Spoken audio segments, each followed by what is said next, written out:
कोई दिन गाड़ी कोई दिन बंगला, कभी पैदल भी चलना है, कभी अकेले भी रहना है। कुछ जो आपके पास है वो भी छूट जाएगा और जो नहीं है वो भी मिल जाएगा।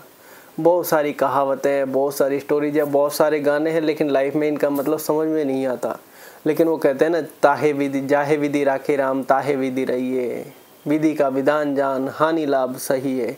मेन चीज़ें हम इसे जानना नहीं चाहते, मेन चीज़ें हम इसे पहचानना नहीं चाहते, मेन चीज़ें हम इसको स्वीकार करना नहीं चाहते। ऐसा क्यों है, तो क्यों है मेरे साथ, हम हर बात पर सवाल खड़ा कर देते हैं। देखिए, सवाल करना बुरी बात नहीं है, लेकिन स्वीकार करना भी आना चाहिए कि हम सवाल तो खड़ा कर देते हैं, ठीक है, लेकिन हम सवाल खड़ा कहाँ कर रहे हैं कि मेरे साथ ऐसा क्यों हुआ। बस आपने ये एक सवाल खड़ा किए 10 कर देगा, मेरे साथ ही ऐसा क्यों है, ये और 10 खड़ा कर देगा। इससे अच्छा है सब अच्छा है। मिसकंसेप्शन बहुत ज़्यादा है इस संसार में। व्यक्ति को पता ही नहीं है क्या क्यों कैसे सब। मेन चीज़ है एक्सेप्ट करना, स्वीकार करना, ठीक है, दैट्स इट। आप सोच रहे होंगे कि इसमें क्या है, इसमें बहुत कुछ है। कि आप ये सोच रहे हैं आप अपनी बचपन की यात्रा को उठा कर देखिए। किसी दिन आप, वो कहते हैं ना, कोई दिन हाथी ना कोई दिन घोड़ा, कोई दिन कहे कि कोई दिन गाड़ी कोई दिन बंगला। हाथी घोड़े को आप पैसे बंगले इनमें काउंट कीजिए। किसी दिन आपके पास गाड़ी रहेगी, किसी दिन नहीं रहेगी। आपके पास बहुत पैसा है, लेकिन फिर भी आपके पास बंगला नहीं है। आपके पास बंगला है, पैसे नहीं है, पैसे की आर्थिक तंगी है कहीं ना कहीं। आपके पास बहुत पैसे हैं, लोन फिर भी चल रहा है। मतलब एक चीज़ें बैलेंस है, दूसरी चीज़ें डाउन है। ये अप होगी, ये डाउन हो जाएगी। आप इन दोनों को अप करना चाहते हैं, क्योंकि वो कहते हैं ना, संतोष तो है ही नहीं कहीं पे। मेन चीज़ है, लाइफ में हर चीज़ आपको फेस करनी ही पड़ेगी, क्योंकि हम सब यहाँ प्रारब्ध भोगने आए हैं। अब अगर आप दिमाग से फ्री हो गए तो यही स्वर्ग है, हम उसी में फंसे हुए हैं। मेन चीज़ है, जितना स्वीकार आप लाइफ को करोगे, जीवन को करोगे, उतना ही आप आनंद ले सकते हो अपनी लाइफ में, उतने ही आप चीज़ों से मुक्त हो सकते हो। आपको ये स्वीकार करना होगा कि जो चीज़ आपके पास है कल छूटने के लिए भी तैयार है, क्योंकि हर चीज़ें नश्वर है यहाँ पर मृत्यु लोक में। कि जो आज आपके पास है छूटेगा, उसके लिए भी तैयार रहें।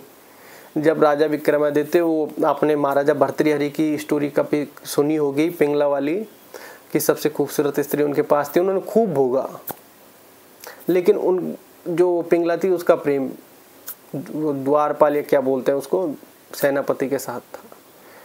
उस सेनापति को सबसे विश्व सुंदरी स्त्री मिल रही भोगने के लिए, लेकिन उसका प्रेम एक वैश्या में था।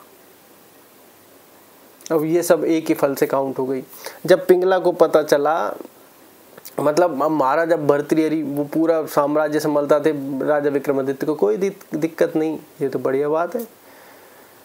लेकिन ये कहाँ से चला कि जाए विधि राखे राम, कि जब वो गए तो वो पिंगला को उन्होंने देख लिया और ऐसे ऐसे, तो पिंगला समझ गए कि मामला बिगड़ने वाला है। तो वो अपना मुकुट और कहे कि अपनी तलवार वहीं पर भूल गए। उसके बाद जब वो अपने भाई साहब यानी कि महाराजा भर्तृहरि को बताने गए, तब उससे पहले ही पिंगला ने अपना जाल बुन दिया। जाल बुन दिया तो उन्होंने देश निकाला दे दिया। लेकिन वो जाने से पहले अपने मंत्रियों को कह गए कि ऐसे ऐसे बात है, जो उन्होंने अपने भैया को भी बता दी, लेकिन उन्होंने माना नहीं उस समय।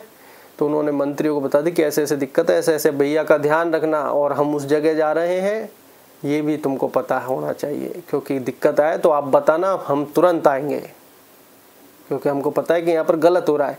तब ये गाना चला और राजा विक्रमादित्य के, मतलब ऐसा कहा जाता है, बाकी तो जितना ज्ञान है उतनी बातें करेंगे, बाकी हम अज्ञानी मनुष्य निमित्त माध्यम मात्र हैं।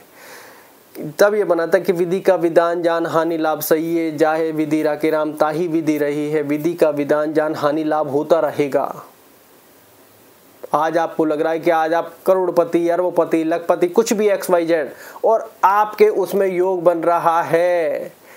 6 महीने आपकी आर्थिक तंगी होगी, आप कहोगे मेरे पास तो इतना पैसा है। उसकी चिंता मत कीजिए, समय सबसे बलवान है। ये बात ध्यान रखें। तो आपको हर चीज़ में सबसे पहले स्वीकारना आना चाहिए। जितना आप चीज़ों को स्वीकार करोगे और जितना आप अपना स्टेटस बना रहे हो ठीक है, लेकिन डाउनफॉल के लिए भी तैयार रहें भैया कि 6 महीने के समय आपको हाजी हुजूरी भी करनी पड़ सकती है, हाथ भी जोड़ने पड़ सकते हैं, लेकिन वो भी होना लिखा है तभी होगा। ये बात आप ध्यान रखें। तभी कहते हैं जितने रिलैक्सेशन मूड में रह सकते हैं उतने रिलैक्सेशन मूड में रहें।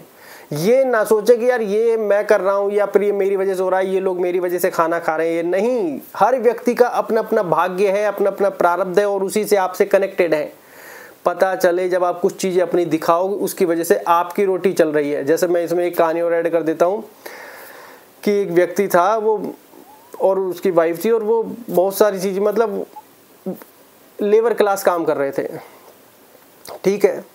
जैसे उनके घर में संतान की प्राप्ति हुई वैसे उनको बड़ा पद भी प्राप्त हुआ। तब वो क्या, हमें नॉलेज नहीं, ज्ञान नहीं, ये सब क्या चीज़ें अचानक से। तो वो जैसे ही उनका जो भी संतान थी 1-2 साल की हुई, नॉट कॉन्सेप्ट की लड़का लड़की संतान, ठीक है। तो अब जैसे उन्होंने उसकी कुंडली दिखाई और खुद नहीं, सबसे पहले उन्होंने खुद की कुंडली दिखाई कि अचानक ये ऐसा क्या हुआ। तो जो देखने वाला था उसने कहा कि यार इनमें तो ऐसा कुछ भी नहीं है, कि इनमें तो ऐसा योग नहीं जो तुम काम भी कर रहे हो। क्योंकि यार ये क्या मतलब हुआ, क्या कोई और भी तुम्हारे घर में? यूँ कहा हाँ अभी एक संतान का जन्म हुआ है, ठीक है लाओ उसकी कुंडली बनाते हैं। उसका टाइम डे ये वो सब XYZ किया, कुंडली बनाई।